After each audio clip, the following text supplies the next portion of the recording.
Oh, girl. Hold on. Let me get my stuff together, girl. Hold up. All right. What's good, everybody? So I'm here to give y'all Real Housewives, these Salt Wives, child. I'm here to give y'all these Salt Wives. This is season 2, episode 5, Jen and Barrett. This was a decent episode. It was a decent episode. I give it. It was a little decent. I give it to it. So, but what won't decent and what I wasn't liking is Whitney sitting up here begging to be Lisa's friend. We gonna get to that when we get to it. And there's no shade, Whitney, but I'm just saying. So Lisa was telling her husband about what happened with Angie, and she feels like Whitney is interjecting herself in a 24-year friendship. Her husband feels like they can get over it, because he likes her husband, they get along, which is usually the case. Usually the husbands do get along. It's the women that be running around here windmilling out here in these streets, which is completely ridiculous. But I don't know. Well, Lisa, girl, listen. Even though I do feel like Whitney is kind of begging to be Lisa's friend, and that is pissing me off. Let's be clear. Lisa is full of shit. All right? Lisa is full of shit. I don't care what nobody say. Can't nobody tell me otherwise, child. Lisa, you full of shit. You full of shit, Lisa. I'm telling you, you full of shit. I'm telling you to your face, you full of shit. Moving on. So Whitney at home with her kids, and Mary decides to come over there with some damn cookies, child. They look burnt at the end. They look burnt down to the bottom of it, but alright. Child, she went around there too busy stealing these people money, trying to make them people call her God and Jesus and all the rest of that stuff. So y'all already know how it is. We're gonna move on. So Whitney says that she's only mad. Whitney is only mad, not Whitney. Hurrah. Whitney says that Lisa is only mad because her and Angie are friends and cousins or whatever. Mary feels like Whitney needs to feel validated by Lisa, because if she didn't, she wouldn't be bothered by her so bad. And I would have to agree with Mary. I hate to say it. I hate to say it, but I do have to agree with Mary. I don't know why you've just feel the need to have this validation with her. I don't get it. I don't get it. I don't like. I've been looking at Lisa since season 1, and she just tired to me. I'm sorry, she tired. It is nothing about Lisa that I inspire to be. But I guess Whitney, child. I can't tell you who to be friends with, but. So Heather and her daughter Ashley wants to hear back from a particular college around there to California in Santa Barbara. And she gets in. Shout out to you, Ashley, for getting in. Very proud of you. Do right by your college experience. Have fun, but not too much fun, because I'm going to be looking out. I'm going to be watching you, Ashley. I'm going to be watching you. All right? I'm going to have my ear to the streets around there. I'm going to find out. But congratulations, boo. And don't let none of them nasty ass boys try to take advantage of you, because you gorgeous. All right? Do not let none of them tired, lame ass, nasty ass little boys try to talk you into doing nothing that you don't want to do. You understand me? Say yourself for your doctor or your lawyer or your architect, or your artist, or your ball player, or your multi-million-dollar husband, whatever he does, you look like you'll be married to a software. You look like a software developer type of wife. That's what you give me. An architect type of wife. You know what I'm saying? This hotel we staying there, bitch, my husband designed it. Like, that's the type of wife you give me. That's what I want you to do.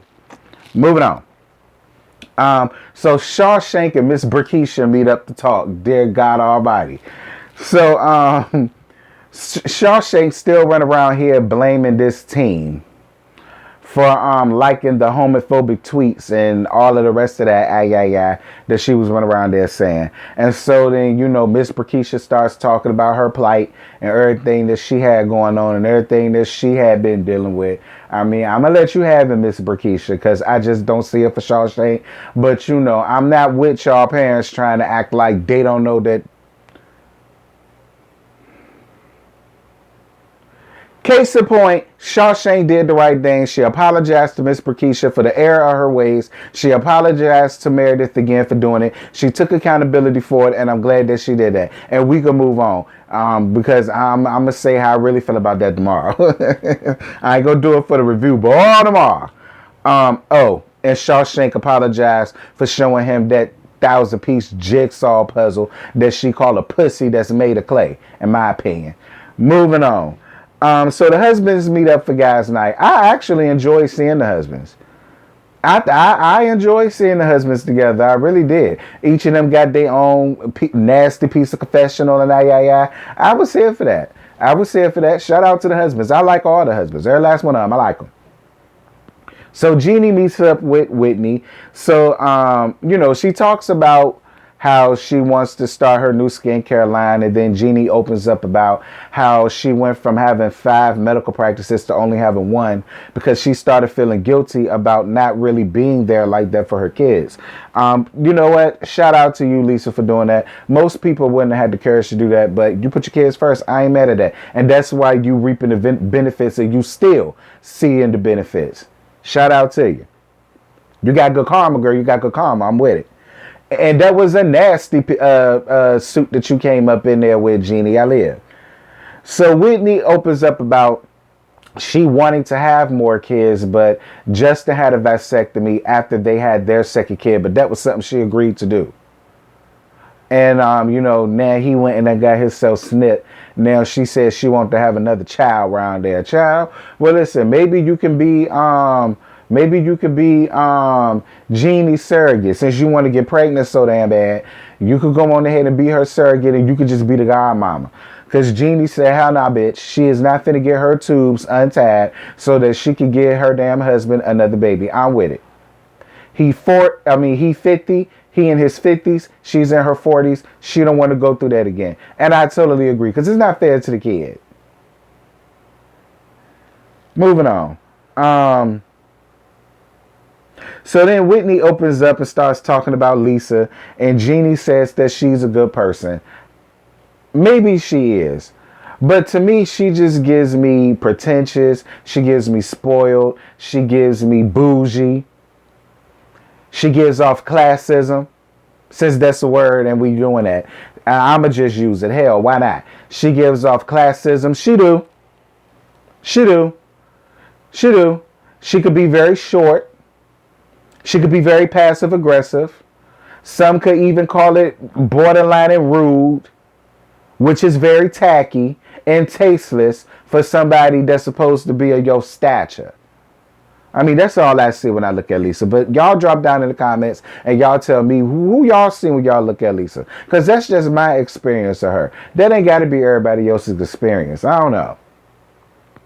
So Heather and Meredith meet up and they go skiing or whatever. So Heather talks about meeting men down to the slopes. Heather, if you want your ankles knocked loose, girl, just say that. Okay, Lisa? Heather, if you want your back blown out, girl, just say that. I'm more to show you gonna find somebody there that'll put you right up over the saint. Right up over the saint. That's what you give me. You give me the over the saint kind of girl. You know what I'm saying? Over the island kind of girl. Over the bar stool kind of girl. That's what you give me. You give me the adventurous. Yeah, that's what you give me. So I get you, Heather. I'm down for it. That is the best place to meet somebody. Fuck what Meredith talking about. That is the best place to meet somebody. Hell. So then Heather opens up about because of her religion, she really hasn't had the talk, birds and the bees talk, with none of her cheering. Heather, you need to get on that. Because your daughter is about to go to a major university from what y'all are saying. She's going to be around a whole bunch of people. And again, your daughter is gorgeous. Don't drag your feet, Heather, and I hope you didn't. Go on ahead and get her the real hardcore Holyfield. Let her know. Hell. Don't be scared to have that conversation. She a grown damn woman now. Go on ahead and have a conversation. But that was pretty much all it was to that. So Lisa meets up with Whitney. So Whitney says that from her perspective, they're not friends. They just tolerate each other. So Lisa seems to feel like everything between them has been misinterpreted.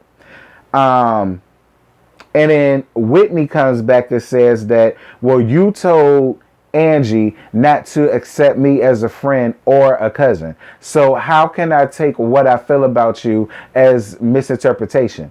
And I had to be on her side with that. Like I said, Lisa is full of shit. I don't believe nothing that's coming out of her mouth. I totally believe she had everything to do with that caterer dropping out. I do.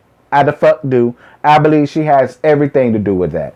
And I don't trust Lisa no more than I could throw her. I don't believe or buy this whole damn, this fake ass olive branch she giving. I just don't buy it. Lisa is stuck in her ways. Lisa ain't never gonna change for no damn body. I don't buy it. I don't buy none of this shit. I don't. But Whitney says that, you know, she really wants to get to know the great Lisa that everybody else says that she is. But Whitney, here again, I don't know why you want validation from Lisa so bad. Like, if it was Heather, I would get it. If it was Jeannie, I would get it. You know what I'm saying? If it's Meredith, I would get it. Like,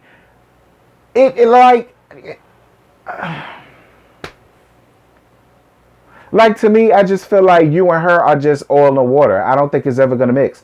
I just honestly feel like she's always going to view you as a bottom of the barrel ass woman. I do. That's how I feel. I feel like this is another Shawnee O'Neal and Tammy Romaine situation. This is another situation. This is another Tammy and Shawnee and Evelyn. And how they always felt like Tammy was beneath them. The tag along. The person that they went on ahead and decided to bring along because they got tired of hearing them knocking at the door to come in and play. Like, that's just what she give me. And you... Fine, Whitney. Y'all, that's it. That's all I got. I ain't got no more to give y'all. Like I said, the episode was a little bit better than it was last week. Whitney, I'm going to need for you to get that together. And then it looked like on the next episode... It look from how you feel, she's setting you up or whatever the case may be. But whatever, child. You want to be friends with her so damn bad. So whatever she give you, Whitney, that's just what you. I hate it for you, love, because I like you a lot. If you want friends, girl, I'll be your friend. I'll be a real friend to you. I never treat you the way she does. You need to teach me a couple things on the pole. All right. Child, nah, never mind, don't. Because then y'all gonna try to send my ass to beyond the pole, girl. Could y'all imagine? Girl, I'm gone. Bye.